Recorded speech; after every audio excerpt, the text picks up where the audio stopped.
C'est le grand jour pour 12 millions d'élèves qui reprennent ce matin le chemin de l'école. Une rentrée marquée par quelques nouveautés qui renouent avec les créations de postes et la semaine de 4 jours et demi. On rejoint Hortense Villade dans une école du 19e arrondissement de Paris. Après nous avoir commenté les résultats du bac en juin, Hortense, aujourd'hui vous suivez la rentrée de ces futurs bacheliers qui ont donc franchi les grilles. Oui, heureusement pour eux, Marianne, ils sont encore loin de ces considérations. Vous le voyez derrière moi, leur âge leur permet encore de la légèreté pour cette rentrée.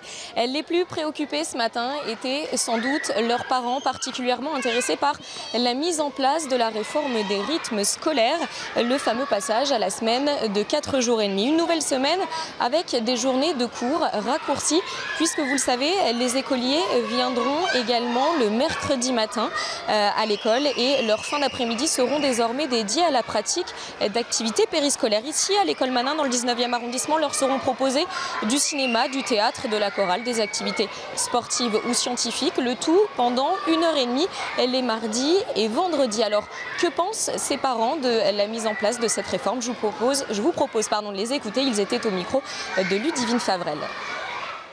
Pour moi personnellement, je trouve que c'est une bonne idée parce que comme ça, au moins les enfants, ils se réveillent, ils ont le rythme déjà de 8 heures tous les jours. Et le week-end, ils se reposent. Et je crois que pour eux, c'est bien pour les enfants. Parce que couper au milieu de la semaine comme ça, je trouve que c'est pas bien pour reprendre encore le... Non, là c'est bien. Je ne suis pas d'accord avec tout ce qui a été mis en place. Ça va être beaucoup plus compliqué pour nous. Et puis, voilà. On n'est pas organisé pour... Le mercredi, pour moi, c'était la coupure. Elle allait soit chez la mamie, soit elle passait la journée avec des amis. Et du coup, c'est vraiment compliqué pour nous. Alors vous venez de l'entendre, parfois quelques inquiétudes, des inquiétudes partagées également par quelques syndicats et les représentants de parents d'élèves qui craignent que cette réforme finisse par creuser les inégalités entre les écoles et les quartiers en fonction des activités proposées. Merci Hortense.